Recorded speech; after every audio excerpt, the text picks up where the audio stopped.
Okay, good afternoon. We are finally back. I am aware it has been a long time. It's been a good couple of weeks since the last episode, but it has been a very chaotic couple of weeks, to say the least. I'm going to do a little bit of a different episode today. It's a very busy day, so where did I put that? Okay, well I hope I find that shortly. That's fine. Whilst I will be talking to you guys, I will be straightening my hair, trying to cover all the bases of today. Oh, it's going to be a very, very, very long day, a very busy day. But, so, hence the setup has moved slightly. Normally we're further to the left, so now you can see my wonderful bookshelf and the back of my door with my 1001 lanyards on and my hair clips. And 2 out of 3 of the baseball caps are normally wet. Don't know why the third one is gone, which is a tad concerning. So I am going to look, for those of you watching on YouTube, it's going to look a little bit odd throughout the process. For those listening on the podcast, if there are long periods of silence, if there are longer than like 5 seconds of silence, I'm very sorry. My concentration phase is certainly something, so feel lucky that you're missing out on that. Welcome back. Whew. It has been, as I said, it's been a very, very long couple of weeks. Oh my god, I don't even know where to start. Like, I've got a job now, I'm working. I was very excited. Last episode I had an interview. I don't remember if I had said that I got the job in last episode, but I got the job. So I've been working with that. Didn't mean to drop that. That's fine. I'm not going to put that there. I'm going to put that there. There we go. Yeah, working now. Full-time. Well, not full-time, part-time, but very happy with that. What else has been happening recently? No, I finished my A-levels. That's college absolutely 110% done. Apart from prom, which I still haven't sorted out properly yet. We won't talk about that. Yeah. I had my friend come back who was away for a while.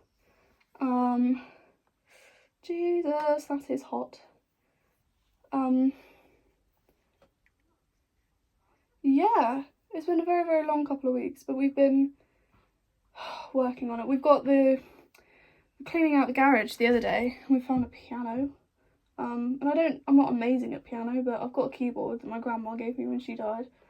So I've been essentially spending all my time out in the garage at the moment playing piano, which I'm sure my neighbours love. But it's also incredibly out of tune, so it sounds interesting. Although it doesn't sound, like, awful, there are bits that you listen to it and you're like, yeah, that would definitely sound better if it was actually in tune. So we're gonna, can't say with that. I'll add onto my social medias if you guys want to have a look at what I've been up to with piano, then go for it. The thing is with piano, right, is my best friend Maisie, she takes lessons at school for piano. She's amazing at it. She's genuinely incredible. I never took lessons. I self-taught. And for a while I was, especially the first like couple weeks of learning, I was very much to follow the YouTube, like you get the free YouTube things which just like plays the melody, and that was kind of how it was for like the first, I say couple weeks, it was more like a good 6 months first learning to play the piano. That was all it was. And then about 6 months ago, probably longer than that now because it's June this weekend, September, October last year, I was like, well, let's actually do something with it. And I decided that I was gonna learn some chords. Surprising how much easier it is to play the piano when you know chords instead of just crossing your fingers hoping for the best. So if I want to play something 90% in tune, then I'll play on my keyboard, which is currently away because I don't have the space in my bedroom for it. But then if I want to make it sound like a piano, then I go outside and play it on the piano, which is a weird statement, which I never in my life thought I'd say. We are back wearing the Daniel Ricciardo t-shirt. I was very, very happy.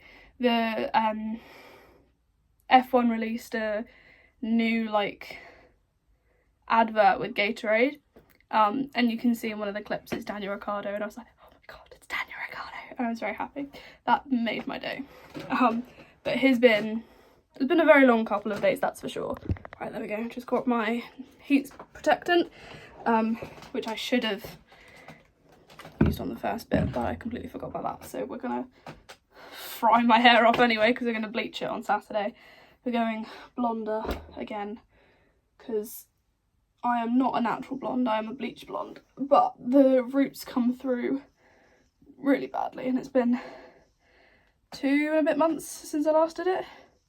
To be fair, not this time, but the time before, I left it even longer, because I did it when a close friend of mine was coming back, like, from being away, and they were on a flight, and I was like, right, I'm gonna do it whilst you're on the flight so that I don't have to think about you for a couple of hours, like, not in a cruel way, but then I'm distracted. And that was in July last year. I then didn't do my hair again until just after I had my surgery, which was in December.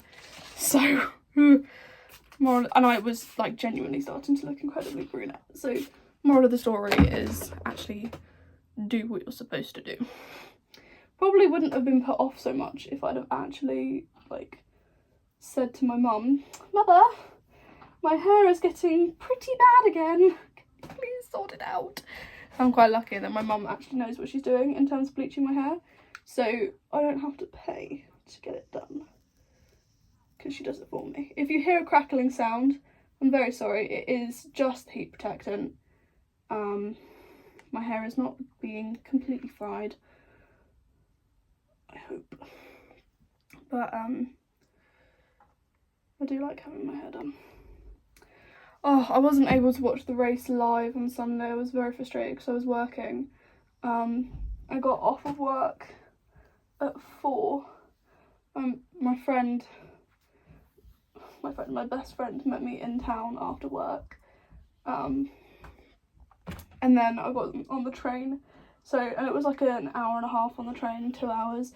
So I was able to sit and actually watch the race in between that time period. Yeah, I wasn't able to watch it, but then on the train there I was like, I had one change, and I mean normally it's not, I've not done that train route before, so I probably won't be the last time I'm doing it now, because that'll probably become my new, not every Sunday, but like most, ow, that was painful, you plum. That'll probably become my most Sunday ritual, is finish work on the train. I do quite enjoy train journeys actually. I was off last Friday. My nana, I love my nana, I went to her house a few weeks ago and was like, would you like some help to clean out your garden? She's like, yeah, that'd be great. So the Friday, literally last Friday, I was like, right, I'm getting on the train, I'm going to come and meet you. And I'm going to help you clean out your garden. And I did that. And that was the whole travel journey, including a bus to get into town to get the train, because I don't live near a train station. And then walk from the bus stop to the train station, get the train, and then walk from the train station to her house. Took 2 hours-ish. I left the house at 8 o'clock in the morning, and I got there at just gone 10. And the bus was early, which is surprising for Stagecoach. I mean, don't get me wrong, love Stagecoach. I really don't. I hate Stagecoach so much. But Stagecoach is the only one that really runs in my area, unless I'm going elsewhere. Then it's Blue Star. I don't know how to feel about Blue Star, although, yeah, I don't know. Let's not burn any fingers. That's gonna burn anyway. Okay, lovely. Don't know why I'm straightening my hair properly when we're about to have a sports night tonight. So I feel like this is minor counterproductive. But if it's sports night tonight, what am I doing tomorrow? I'm seeing Maisie tomorrow. So at least I look halfway decent for the hour and a bit bus journey. Oh, blimey. The things I do for that girl. Oh, very nice. But yeah, it's been an incredibly chaotic couple of weeks. But thank God college is finished. That second English lit paper was terrible.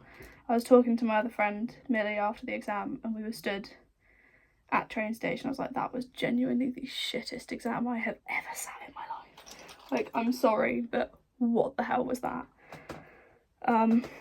Like, the first one wasn't too bad. It was actually quite nice. But the second one, no. But then again, that's what we get for being an OCR. Jesus. Of all the exam boards as well, OCR was probably one of the worst ones. Like, photography was an AQA exam board, and then most of my GCSEs were AQA or Edexcel. I think we were Edexcel for history. And again, that was like 2 years ago, so I don't remember. So, what was that? I don't know. It was kind of a bit boring. Then again, sitting in an exam room for 2.5 hours is never fun. Though my mind starts to drift. If I stop writing for too long and my mind starts to go... This is where it starts to get really fun. My mind starts to go really odd places. So... start to think about some... That's going to go right in the mic. Sorry, that probably sounds awful. Starting to think about some very strange things, which I really... Like, this is the thing with exams, or sitting anywhere in a quiet room for a long period of time. My mind starts to, like, drift. So, I don't... 0 out of 10 did not recommend that. But that is it for me with exams. Thank the Lord. I hate being in exam periods. Exam season is not fun. I had opticians last Saturday. That wasn't fun either. I don't like the opticians anyway. The last time I went, my eyes wouldn't relax properly. Then they were trying to look at the backs of my eyes. So they had to put these drops in. I couldn't see properly for like 6 hours. That was not fun. Again, 0 out of 10, do not recommend. But that was quite a while ago now, so... Then had the opticians on Saturday last week, which my mum, like, the appointment was at 11 o'clock. So we needed to leave here at 10:30. We did not leave here at 10:30. We left at 10 to 10. 10 to 10, 10 to 11. Which was actually surprisingly not my fault, because knowing me, I normally don't get out of bed that early. I'm not an early person. Although I have been more recently. I think that's because I'm actually deciding to fix my sleep schedule. Like, I used to wake up at like 10:30, 11 o'clock every day. And now I'm waking up at like 8:30, 9:30. Which I don't really know how to feel. I miss sleeping in. I miss my to be fair, it's probably also because I'm actually going to bed at a reasonable time. Although last night I didn't. I went to bed at 1:30. 1 o'clock? Something like that. I was waiting for someone to tell me that they were safe before I was like, yeah, I'm gonna go to bed. God. Seriously need to stop doing that. Because then it got to 1 o'clock and I was like, I am struggling to even keep my eyes open at this point. There we go. Oh, it was funny last night though, because I was not having a good day yesterday. It was a very, very long day. I didn't do anything really, but it was one of those like really emotionally draining days. So got to just gone 6. It was like 7:15, 6 o'clock. Yeah. 6:30, 7:15 last night, and I was like, had enough. So I got my shoes on, put a jumper on, put my hat on, and was like, yeah, I'm going out. And I went on a walk, which I seem to be doing quite a bit, but I always decide to do them at like really odd times.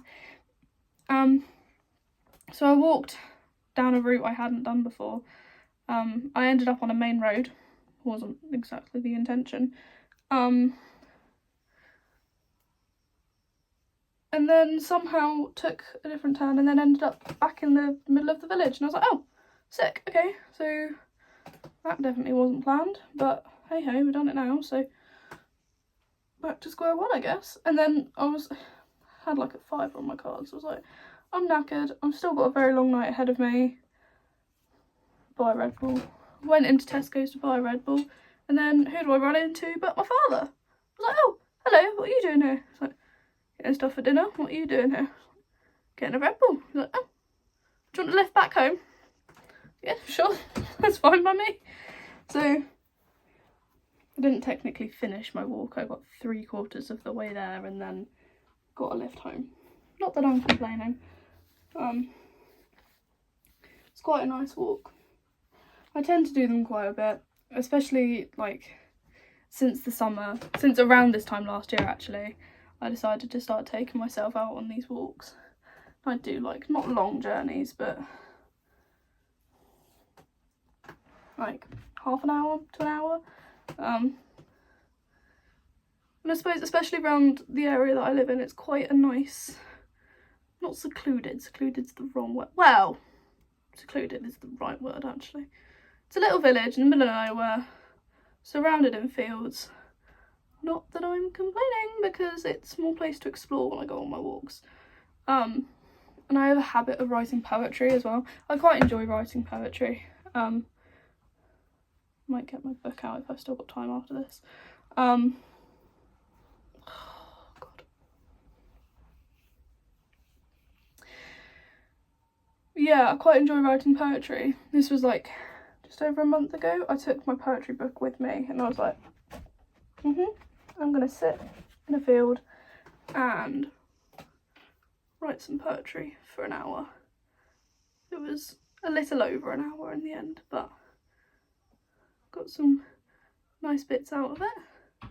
So when I put photos of my pre-uploads on my story of like random fields or random like long walks, it's because I tend to do them quite a fair bit. If I'm not at home, if I'm not cadets, or if I'm not seeing Maisie or other people, then I'm probably on a walk. I'm very predictable. Or I'm in bed. I quite like my bed. But then again, who doesn't? It's been a very, very busy few weeks now. It's just, I was saying this to my mum, I was like, although I'm not at college anymore, I don't adapt well with change. I have to have a schedule and then stick to that schedule. So it would be nothing on a Monday, college and cadets on a Tuesday, college on a Wednesday, college and cadets on a Thursday, college on a Friday, nothing on a Saturday or a cadet event or a Saturday, nothing on a Sunday or a cadet event on a Sunday, and then Sunday evening I'd go to see my friend, and that would be it. I like having a schedule, I like sticking to it. And then all about a month ago, like uprooted and well, a little over a month ago, when we all went on study leave, it all like uprooted and changed, because then I was suddenly not at college anymore. My friend was away, so I didn't see him for like 3 weeks. It was more like a month in the end. No college, like random exams dotted in here and there, and then we had a night off cadets at some point. My brain went into like panic mode. So I was like, nothing is the same, everything is changing. I don't like it. I really do not cope well with change at all. But that's something I am working on. Yeah, and then after that exam period was over, it was literally like as soon as that finished, I now started a new job. So I'm now not at college at all, not even for exams. Actually not a bad attempt at parting there. Not at college at all. Working. I was like, this is so unpredictable, and my brain does not like it whatsoever. But hey ho, here we are. This is why, so I have like a 7-weekly, I have 3 planners, which is a little sad. I have my calendar, it's just like your normal paper calendars. I have Time Tree, which is an amazing app on my phone. I have that with one of my friends. I have it with our cadet NCO team, so we can plan out duties or duty NCO like 6 months in advance, and then they can let me know if they're not going to be in on a night. I have my weekly planner here on a lovely whiteboard, which I update every Sunday when I remember, which is most Sundays. And then I have my essentially 7 weekly whiteboard planner, which has like a rough overview. Works really, really well for me. I used to have, and then I have the family calendar as well. Like, I don't need enough calendars. Again, not like I mind. I enjoy having lots of different planning weeks? Ways of planning things. I used to have a bullet journal as well. For a good 2 years I had a bullet journal. And then around this time last year, when like my entire life uprooted and changed, I do mean literally everything changed in one weekend. And that'll be a year ago next weekend that everything changed actually. We did a course, it was a leadership course. And I think it was one of the first like cadet-led ones that we did in the wing, and it went really well. But I'd but became closer with these 2 people that I then spent the entire summer with, and that was at that course. And then obviously my other friend, she had something happen in that course as well, and then so did my best friend. So that course changed lives for a lot of different people and for a lot of different reasons. Most of them good though. Good reasons and good people. They were all good people. They all still are good people. It was a very complicated weekend. Actually, my person that I'm not really close with now nicked my pen that weekend, and I had to go up to him and say, can I have my pen back please? He's like, oh sure. Funniest interaction. That was also the weekend when my best friend, Maisie, and my other friend Millie skated across this parade square in tyres. I still have the photo of the 2 of them like with their feet inside the tyres. It was an amazing weekend, honestly. But that was nearly a year ago now. I was sat talking to my friend about it the other day, and I was like, I can't fully believe that it's been an entire year. Like, for me, that marks the change of a lot of things. So I suddenly found myself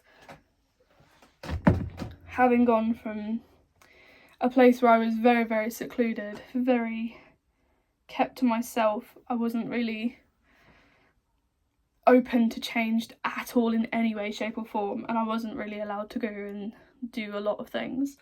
And I suddenly found that with these people I was on trains 2 or 3 times a week, and I was, all over the freaking country. Well, no, I was to and from the same place like 3 or 4 times a week, and I miss it. I do. And I was saying to someone else, although we can never go back to it, it was such an amazing period of my time. It was such an amazing period of my life that I wouldn't change for anything. Like, I wouldn't be who I am today without that experience and without those people. And I suppose that's the thing with everyone you meet. Although they might not stay in your life forever, things might not work out, you might, fall out with your friends, or relationships don't always last, but it's not necessarily the people that stay in your life after the fact. It's the people and it's the experiences and the things that you learn after that is what changes you as a person. And honestly, if it hadn't been for that period of my life, if it hadn't been for me meeting those people, then I wouldn't be in the position that I'm in today, and I wouldn't have matured in the way that I have, and I wouldn't become the person that I am now. And I'll forever be grateful for Jesus, this soppiness is making my throat itch. Yeah, I will forever be grateful for that. And that's something that, oh, hello. Let's not sizzle right in the microphone. I don't know, I'm getting soppy, I'm getting sappy, which is very unlike me. It's very like me. I'm a very sappy person. I'm a very emotional person. I'm also very, like, open to talking about how I feel all the time. I am not one to hide away. Well, that wasn't always the case. Like I said, I used to be quite reserved and bottle everything up. And then over the summer I found myself with these people and talking to these people that it really encouraged me out of that and really showed me that it's okay to talk about these things and you don't have to hide away from it. I'm really sorry, that was probably very loud. You don't have to hide away from your emotions. Jesus Christ, that was like 10 minutes of me being talkative about people that I don't even talk to anymore. I will say it is a shame, and I will also say that the door is never closed. Like, a door once opened can be shut or opened from either direction. So even if these people don't want to be around anymore, if they want to, you know, decide that they'd rather not be friends with these people anymore. And this is generic, this isn't just with me, this is with anyone. Like, if you decide that later down the line, if there's people that you have fallen out with and you decide, actually, no, I do want a second chance at being in your life, I do want a second chance at being that friend, then I don't think that door, personally, should ever be shut. Unless that was a really, really bad one. It's because I went at it at a really weird angle. Oh, that's hot now. Flipping out. It's really warm in here, but that's probably because that's at 200. Oh, it's normally at 210. I don't think, personally, I'll never shut that door. That door will always be open if they want to open it and make amends and talk about things. That's just kind of person I am. I will never ever say, I will never want to talk to you again. Like, there's quite a few people, especially recently, that I've reached out to and gone, hey, look, I know it's been a while since we've chatted. Like, one of my school friends, like my previous secondary school, my first secondary school, I was in an amazing friendship group, and then when I left, I didn't talk to them again. But it wasn't just that secondary school. Like, I've been friends with these people since I was like 3. Like, we went to preschool together. She literally lived down the road from me, but I'd not spoken to her in years.